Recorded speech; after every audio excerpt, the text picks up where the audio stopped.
new shoes. Yeah, yeah. Now watch the follow through. Yeah, yeah. Time to watch all my moves. Yeah, yeah. Highlights on the news. Yeah, yeah.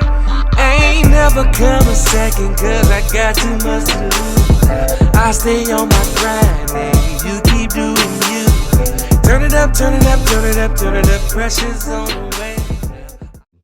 All right, y'all. Welcome to another episode of the Hoop Goon Podcast. It's your boy A-Wall, and I'm only here because you don't want me to be here, but it ain't nothing you can do about it. So, you know, that's what we say. You know, we here, and that's what it is. So, hey, today I definitely got a special guest. My boy Ferrakohn Hall. Man, this man put in work. I like for my guests to give their own background. You know, so I'm not gonna do too much. I'm excited and I want to give some background on him, but I'm gonna let him do it. Man, he's just a 6'8" big man that can do it all. But I'm gonna let you do it, Ferrakohn, man. Hey, let us know where you from, what's going on. I love the sun back there, man, behind you. Yeah, trying to keep it, get some good vibes in here. I'm from Memphis, man. I'm from Memphis, Tennessee. I just recently moved to Dallas, and I'm enjoying it. I grew up in Memphis, played ball since I was like 7, and man, got the chance to play everywhere. I went off to college, and I went to high school first of all. 2 different high schools. Went to MUS, and then I went to White Station, where I won 2 different state championships. Went on to college to play at Seton Hall. Transferred my sophomore season to Memphis, where I'm from. Went home to play, hometown kid. Left there, and man, after I graduated, I had to really grind it out. And I wanted to make it to the league, but that wasn't there for me right then. So I went overseas, played in Denmark, broke my hand, came home, got into the G League, played there, and I've just been a journeyman ever since. Saudi Arabia, I played for multiple teams in the G League, Bulls G League team. I played for the Warriors G League team, Santa Cruz. And man, I kind of made a name for myself when I was with the Bulls. I finally got of age and started understanding the game. So that's where I kind of learned myself and learned to play. What else? I played in Hong Kong, Japan. Oh wow. Yeah, I played all the places. And I most recently played in Argentina for a little short stint. And now, man, I'm here in Dallas working on my business and trying to build my portfolio. Man, that's what's up, man. I'm happy. Yeah. I love hearing people's stories. To be honest, that then went places, that got all these experiences. I just love it. Let's start back from the beginning. White Station, and the only reason I want to start from there, White Station is in Memphis, and that's like a second home to me because I'm from Chicago, right? Yeah. My grandmother, who moved to Chicago, is originally from Memphis. So I just love it. So White Station is a powerhouse down there, because I hear a lot about it. I got family down there say White Station this, White Station that, but I never knew exactly how big White Station was. Is that a powerhouse school? You know? Yeah, man. We have it's like it comes in waves. So we usually always have a good team coming out of Memphis, and especially in the early 2000s, all the way up until about 2013, I would say. White Station was very good. You know what I'm saying? Like I said, I won a state championship while I was there. One of my teammates was a McDonald's All-American. And before us, they won many state championships. So, yeah, it's a big-time powerhouse school. In the past, it has. I don't know how well it's doing now. You know what I'm saying? Right. But definitely. That's what's up. That's what's up, man. Yeah, so you said you went to 2 different high schools, White Station and another one? Before that, I actually went to this really great, educational school, but it's called MUS, Memphis University School, which is a private school. I was lucky to get the opportunity to go there and sharpen up my skills as far as for school or whatever. But I won a state championship there too. And our league that we played in was super competitive, man. Like there was a lot of NBA guys that actually played on my rival teams. You know what I'm saying? So it was good. They breed people then, basically breed ballers out. Yeah, man. They come get us out the hood and breed us. Yeah. So you 6'8" now. At what height were you when you entered into high school? When I entered into high school, I probably was about 6'4". Oh, okay. 6'4", 6'5". I was always pretty tall. Like I always kind of have been a big. When I was in 10th grade, I was ranked like top 10 small forwards in the country. Oh, wow. One of the best small forwards in the country because of height. And I could always handle the ball. And, you know what I mean? Back then, like, nobody wanted to be a forward because that was just like being a center. Yeah. You know? So I wanted to be a 3, and I worked my way to it. Right. That's what's up. Yeah. See, people like me not so lucky, man. We enter into high school and we 5'7", and then when you graduate, you 5'10". So Hey, I was waiting for that growth spurt, but hey, I'll take it. It's crazy because I was about like 6'7" when I was in a senior. Then when I got to college, my freshman year, I grew 2 inches to 6'9", or like 1.5 inches. So it just stuck so me you actually like 6'9". Yeah, I'm 6'8" and 3/4. So you 6'9". So they're gonna throw you out there. So I'm playing in the Big East, and man, basically they had me playing center. Oh, out at so Seton Hall. Yeah, Seton Hall. So that's a whole different game. Like I didn't understand how to play as a center when I got there. It's a physical league, so I just had to adapt. That's how you turn into a banger. That's right. But did it help you, the fact that you had ball handling skills? Did that give you an advantage over those centers out in the East that was mostly just bangers and had to wait to get to receive the ball? I mean, sometimes, yeah, but honestly, that's the type of league where, man, if you're not physically ready, then you ain't ready. So it took me a whole year to get adapted and get used to it. They play a lot of zone defense. You got Syracuse, Pittsburgh, you got a lot of big guys. They play 2-3 zones, and every team kind of has their own thing. West Virginia at the time was playing a half-court zone. Right. And so it was just it was a little different. We had a guard-heavy team. I was out there picking and rolling, trying to. Yeah. Well, it probably looked like it definitely sharpened your skills because, looking at some of the highlights in the G League and overseas and Japan and stuff like that, man, it looked like you actually got a full, complete game. And that's scary for somebody that's 6'8" and 3/4. Yeah, 6'8", yeah. Man, that came over time, man. Like the Big East was one thing. They gave me that toughness. You know what I'm saying? I learned how to be more physical and learn how to be. Really, that's what I came back home as. Like the headline was like, you know what I'm saying? Basically a tough guy. Right. I was gonna run through the wall to be able to help the team. So after that, I always knew that I had skill, but skill was like more of a confidence thing. When you out there just in your own body playing. So that came along. That came after I finally got in the G League after a while and started getting the green light from the coach. You know what I'm saying? And then at some point you just be like, fuck it. You know what I mean? Like, I'm gonna do what I want to do out here. Right. So when you play overseas, like when I first went to to play in Denmark, it's different levels, obviously. Denmark wasn't really the highest level of European basketball, but it gave me the opportunity to feel myself and see what I could do. Mm-hmm. I was basically the star of the team. So it's like, go out there and just go off. You know what I'm saying? So it was fun. I was there for preseason, all of preseason, and I broke my hand in our first game in the first quarter. I had like 16 in the first quarter and broke my hand. And so after that game, I had to get not surgery. I had to get in the cash for 8 weeks. The team sent me home. So I had to come back home and automatically, boom, I got to provide, I got to do this. So I had to go get a job at a bank and working out in the mornings and after I got off of work at 5. So I stayed consistent with that. And then I got another job to go and play in Czech Republic. When I went to Czech Republic, that's when I got to be able to be focused. And, man, it was good. Like, I had missed the game for a long time. And I finally got the opportunity to go and play. And killed it. Did real well. So after that season, I left there and I went back to the States, and I was like, man, I don't want to go back overseas. Because it was so cold, it was crazy to me. And I ended up trying out for the Grizzlies G League team. Oh, that's what's up. And I ended up getting on the team. That's what's up. Yeah, that's where it's been. Sound like you had a pretty good agent. No. Oh. Hey, no agent. Oh, no, you did it yourself. I did everything myself, and I'm not just saying it. I did everything myself. The job that I got in Denmark and Czech Republic, I did myself. I emailed the coaches from the team.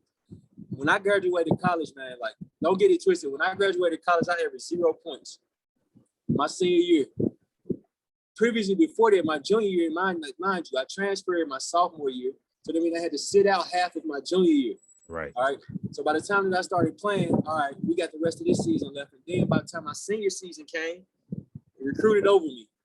And I ended up being basically just, you know what I'm saying, lost in the shuffle. So I had to make a decision what I wanted to do. And I just said, man, I want to become a professional basketball player. So I went over to them, or I emailed the coach and showed them my film, me working out, and they took me in. You know what I'm saying? It was $1,200 a month. Right. You know? So after that, I still get fired from that job. So now I got to go back home, work at a bank. And I don't know, it sounds like a pursuit of happiness. Right. You know what I'm saying? Like, it's just a lot. So it's been a journey for me, man. Like, and it didn't stop there. The struggles didn't stop there. Right. We went to the Iowa Energy, and man, I played really well. You know what I mean? I started a lot of games and fit right in with a lot of guys who were playing in the NBA and all of this. And I wanted the opportunity to get called up, but it just wasn't the time yet. So the next year I returned, hoping that I would be able to, you know what I'm saying, get inside the Grizzlies organization. And it didn't work out like that. They cut me the first day. Oh, wow. Cut me the first day. I was surprised. I'm like, damn, I thought they fucked with me. I went to China with them the summer before, all of this. But it came down to what they said. It came down to me or Perry Mason, who had just came from college. And he had done well. I mean, obviously, here at Baylor. Right. And so I had to take that, and then I went on over to play in Saudi Arabia, where we won the Arabic Cup, won the Arabic Cup championship, and then came back here. And then from there, I said, still, I want to go back to the NBA. I mean, go back to the G League. So I went and I played for Santa Cruz. Okay. Played for Santa Cruz for a little bit, a few months. Cut. Got picked up by Chicago, by Windy City. And when I got to Windy City, I got picked up in the same season. When I got there, you know, I had a great relationship with the GM, the head coach. And I ended up having a good season. That was the first place where I felt like I had some teammates who I could get along with. One of my teammates was Al McKinney. He's from Chicago. That's right. Played with the Warriors. Like, that's my dog.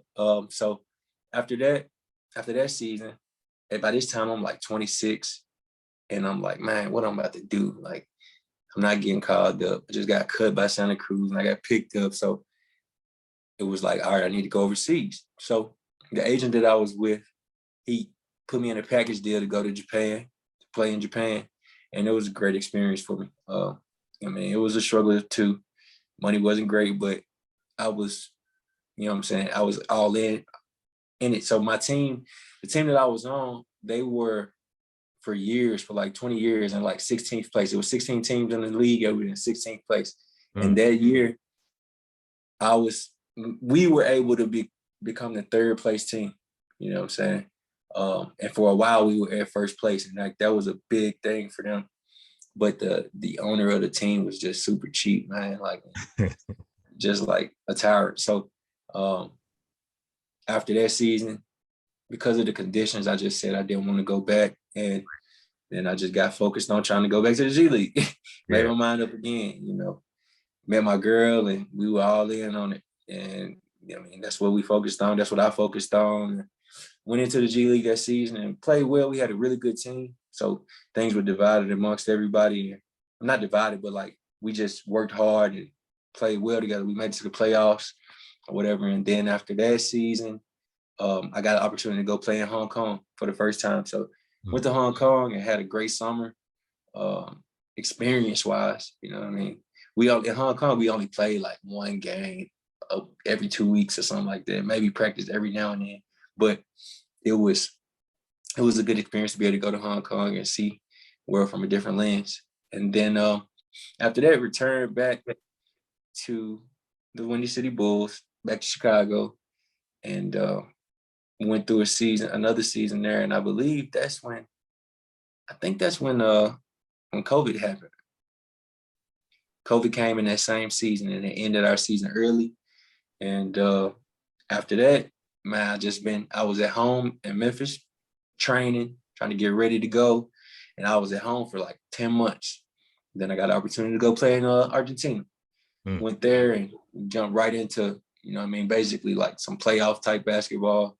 And I was just off for 10 months. So anyway, I stayed with the team for about a month, 3 weeks, about a month. And then my time there was done. So now I'm back here in Dallas and I'm focused on, you know what I mean, sharing my journey, working on my own clothing line, just working on sharing all of my experiences and the ups and downs of my own career. And I don't know where it goes from here, but I know that my journey is a part of what I stand for, a part of what Steel Community, which is my brand. If anybody listening, you know, just check it out on Instagram at Steel Community. But it's all about being somebody who's resilient. I mean, obviously, I just told you, I got cut, I got turned down a million times, but constantly went back for it. You know what I'm saying? And I think things could work out. I don't think that it could still possibly work out. You know what I mean, if I'm being honest. But, you know, I like to take the story and be able to apply it to what I'm working on right now. So that's where I'm at. Man, hey, man, you just make me want to ask so many questions because ask away. There's so much stuff. So the one thing is, man, so let's go back to Japan real quick. With you going over there, how was it with embracing the culture, learning the language? Was it difficult with you picking up on stuff, or did you pick up pretty easily on the language and things like that, the food, all that good stuff? You know what? Early on, when I first got there, man, it's like when you get to a place and you want it to be dark, but it's light, and you want it to be light, but it's dark outside. Nobody speaks your language. It was crazy for me. Like, I remember the first night, like I'm just up wide awake at 4 a.m. and I'm walking around this neighborhood and it's like, they got the gas station open. I felt alone like a month, but eventually, and you like all 6'9" walking around and everybody else tall. And there's no American food anywhere, nothing in English. So I adapted, you know what I mean? Like I learned how to understand their customs and, you know what I'm saying, their culture.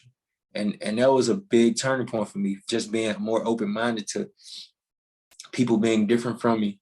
Mm-hmm. You know what I mean? Like my teammates, like their culture is real, like they seem tough, but boy, they are the most sensitive people you'll ever meet. Like you can't say, very respectful, very respectful. Yes. But at the same time, like, it's like they don't say things outwardly. Like Americans, like we might tell you how it is right then. But for them, it's like they're just going, okay, and then maybe go to the owner of the team right behind your back or something like that. It was so just like understanding their culture. I remember one time we had a game and I was talking to over there, like, if you don't put the ball on the ground before you go forward or whatever, you're gonna call travel. And a lot of Americans struggle with that early on. So I had already been trained to not travel, basically. Right. And when I'm playing, I put the ball on the floor first. And the referee called travel on me. And I remember like being like, what? Like, when did I travel? Like, I'm talking to the ref, like, when did I travel? Like, when did I travel? And I'm just walking down the court talking to him. So one of my teammates come over and pull my arm, like, come on, like, which is normal. Right. But me, I snatched away from him. I'm like, get off me. Yeah. Like, let me talk. I'm just talking. When I snatched away from him, the entire crowd, this is like 10,000 little Japanese people. They all were like, oh, they all got scared, and it was like, right after the game, the president of the team came and he was just like, they were thinking about suspending me and all of this. And all I did was say, watch out, get off me. Yeah. I mean, because it's different over here in the States. We pull away, we don't think twice about it. We let a little emotion fly. Definitely. But the way that it was, they basically said that I scared the entire crowd. You know what I mean? Now, I'm not gonna lie, like, I definitely got like an angry streak. But in that moment, I'm thinking like, this is basketball. Like, I'm talking to the ref and whatever, but they didn't suspend me because they're not gonna suspend me. Yeah. But I was really worried. Like, I apologized and everything. So it just, that goes to say, like, their culture, man, is super, like, it's tight. Yeah. Yeah. That's what's up, man. That's what's up. So Argentina, the Bulls, and this is another thing I want to say. I think you actually, because you basically still in your prime, man. You young and you should still be hooping. And I know, we had a discussion, a while back, a few days ago, that you know what, now I'm good. You're in a comfortable place. But just looking at your stats and stuff that I saw on there, like I saw where you basically play like, maybe 18 to 20 minutes a game, but your field goal percentage was like 45%. Like you being very efficient out there. I think I really think by you stopping right now, somebody should be thanking you, because there's an open spot because you're not there. Because you just said, you know what, I'm good, I'm comfortable, I have another vision in life, I'm good right now. And you are very efficient and can handle the rock. So that's scary. You're not just a power forward that got to wait for somebody to give you the ball. You can, hey, I can go from the 3-point line. I can dribble from there. I can make it work. So how is it that you so comfortable in the fact of only like 30 years old and in your prime and still got a few years left in your prime? Somebody could use you. How is it that you're so comfortable like that? All right, so this is a real conversation. Yeah. Nah, it's not that I'm comfortable with it at all. Okay. It's in my mind, man. I've made so many sacrifices and sacrificed so many relationships with people that I love, with family, with my daughter, with my, what I'm saying, loved ones, my sister and my brother and my mother, and all of these people. It's always been about me, you know what I'm saying? And I've always been fighting against all the no's. For me, I just wanted to make it to the NBA. Like, I want to make it to the NBA. Right. Playing overseas is something that I understand that can provide for my family.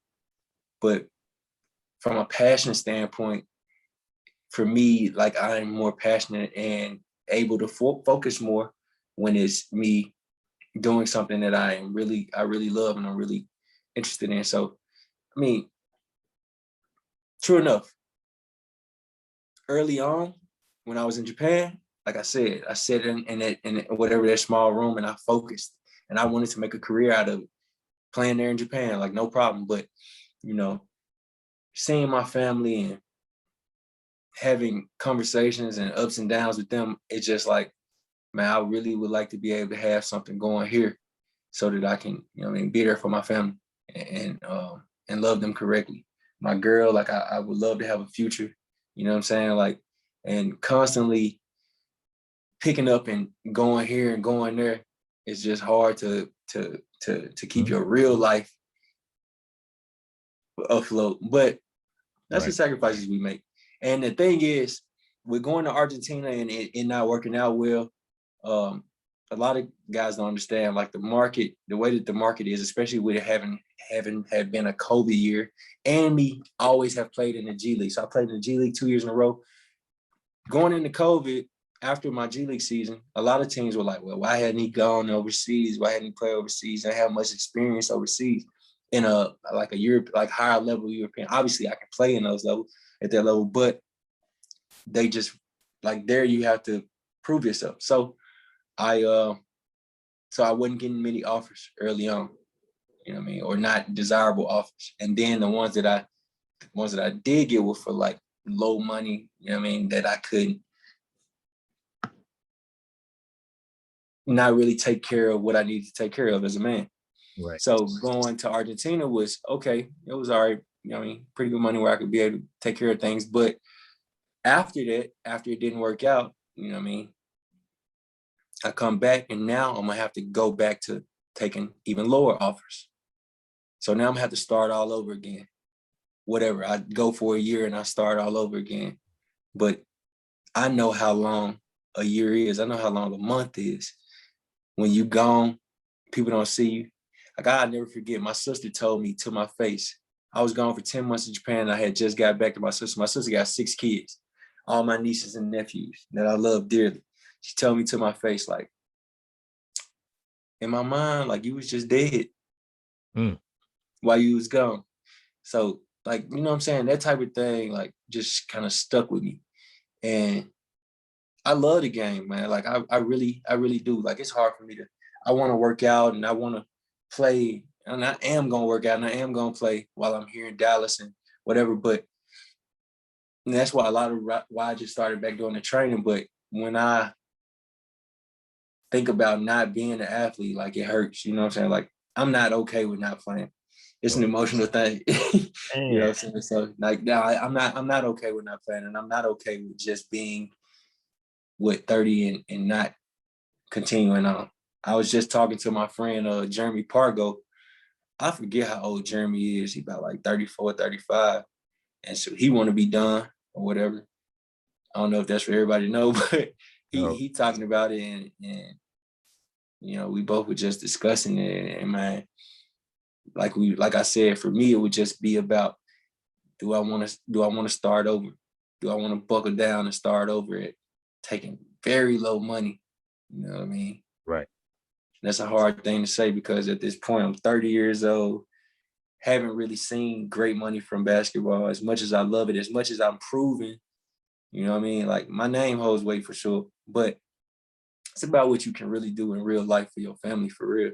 So that's why I made the decision to transition into owning my own clothing brand, which I am really excited about, man. Whoever listening, check it out, Still Community, you know what I mean? So that's one thing. And then also getting into the side of still being involved with basketball. Like I recently, started with the training, and man, could just see where it goes from there. Yes, sir. Yes, sir. You know what? Another thing you can probably do, man. Hey, maybe you need to be an agent too. If you out here got yourself indoors, just think what you do for other people. Yeah. I mean, think about it. You already know a lot of the game from being overseas, being in the G League, all that stuff, and you did some stuff yourself. Man, you know that. I literally negotiated my contract in Hong Kong. I negotiated my contract and my teammates' contract, and I got my girl a flight there. Oh wow. Yeah. So you're right. Yeah, it's something to look into. So your other one more thing I want to ask about is Seton Hall. So from high school going into getting recruited by colleges, how was that? What colleges was after you? How was that experience? Man, that was the most exciting experience. Early on, you know how you on the Nike circuit. Like I came into, like by the time I was like 15, 16, I was really highly touted, and I had every school in the country. I remember Duke and North Carolina being at one of my AAU games, and I had offers. I had committed to Georgia Tech when I was a sophomore, like a verbal commitment to Georgia Tech, and I didn't even know that I verbally committed to them. Like we were on the phone, and I just was like, "Yeah, I'm coming." Paul Hewitt came to my school. I was like, "Yeah, I'm coming here." But then, like the next week, Georgetown rolled in. You know what I'm saying? So it was just constantly like all these different schools: Tennessee, Auburn, Mississippi State, Baylor, UCLA, all over the country. It wasn't just, you know what I mean, but I grew up always wanting to play at Memphis, though. Right. So I grew up always wanting to play at Memphis, and when Calipari left to go to Kentucky, that was the year right before I got ready to go to college, and Josh Patterson became the coach, and he didn't really want me. So, like at that time, the options was Missouri. By the time I was a senior, the options were Missouri, UAB, Oklahoma, and Seton Hall. And then Oklahoma dropped off. Oh, and Alabama was in there too. Oklahoma and Alabama dropped off. And then I had UAB and Missouri and Seton Hall. Missouri ended up signing a guy that went to another high school, like right around the corner from me, same position as me and all of it. So basically, he got my scholarship. So then it was down to UAB, and because I waited late to sign, it was down to UAB and Seton Hall. And I was like, I'm not going to UAB because they were in Conference USA, so that's a rival base. That's a rival team in Conference USA. You can't transfer. I wasn't gonna be able to go to Memphis if I went to UAB. So I said, all right, I'm gonna go to Seton Hall, play in the Big East, get good there or whatever, and then see what happens. So by the time I went up there, had a year to transition and get better. Sophomore year, Memphis wanted me, and it was like a dream come true for me. Like that's where I wanted to be. So was Pastor still there? Yeah, Pastor was still there. It was crazy. Like I always say, now you fuck with me. Yeah. Yeah, but see, hindsight 2020. I should have I should have noticed it right then. Like, man, you ain't messing with me then. Why would you now? So that's a big thing that I learned though. Man, go where you want it. You know what I mean? Go where you are wanted. Don't go where you just because you want to be a part of a big school or whatever this is. Man, go to that mid-major that likes you. Right. You know, that's wherever you're gonna play it and be able to grow. Like I could have continued to play at Seton Hall in the Big East and been good, but no regrets. Like I'm fine with the past, and I'm fine with the grind that I had to take and the road that I had to take. I love it. Yeah, it made me the man who I am. I love it, man. You very humble. I'm pretty sure all our viewers can feel the energy and the good vibe from you, good character that you have, and you just sound so comfortable and feel so comfortable in everything that your whole journey, man. And yeah, shoot, that makes me more comfortable, you know. So yeah.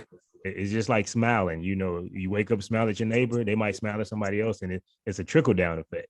Yeah, you know? So that's great, man. You know, I mean, I might sound comfortable, but I ain't comfortable at all.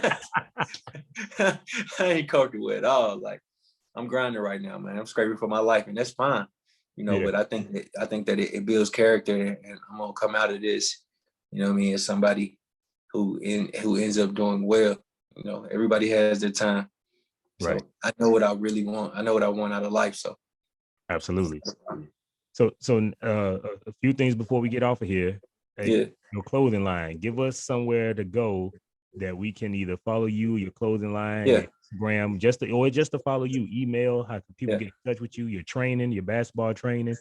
What can they do? You in Dallas now? You know what's I'm in Dallas now, man. You can reach me on my personal page at Ferrakohn, FERRAKOHN, or you can go and I would really like for you to go and add my Instagram, my business Instagram, Still Community, STILLCOMMUNITY, and you'll see there. We haven't posted any merchandise yet, any clothes.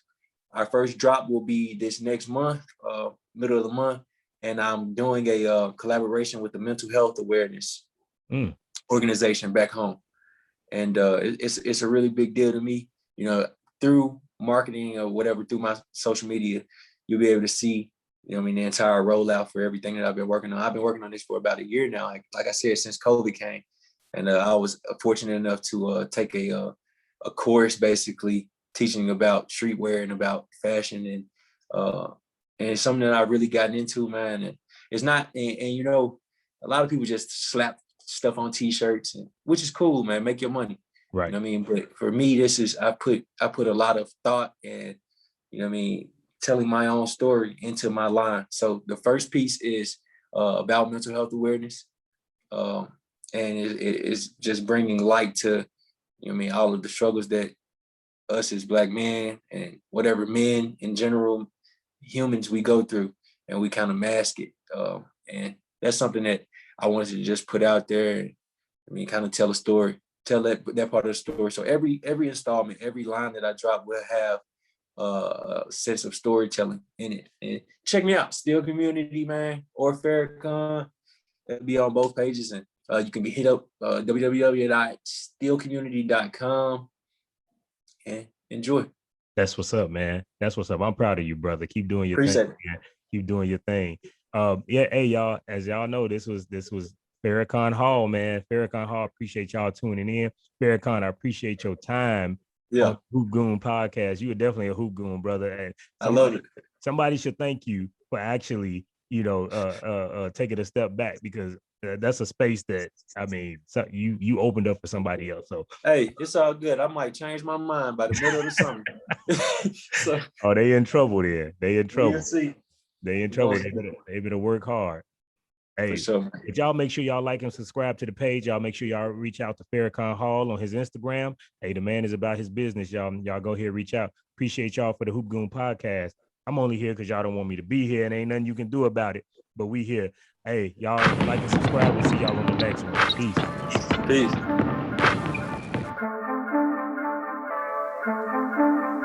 Broke out the brand new shoe.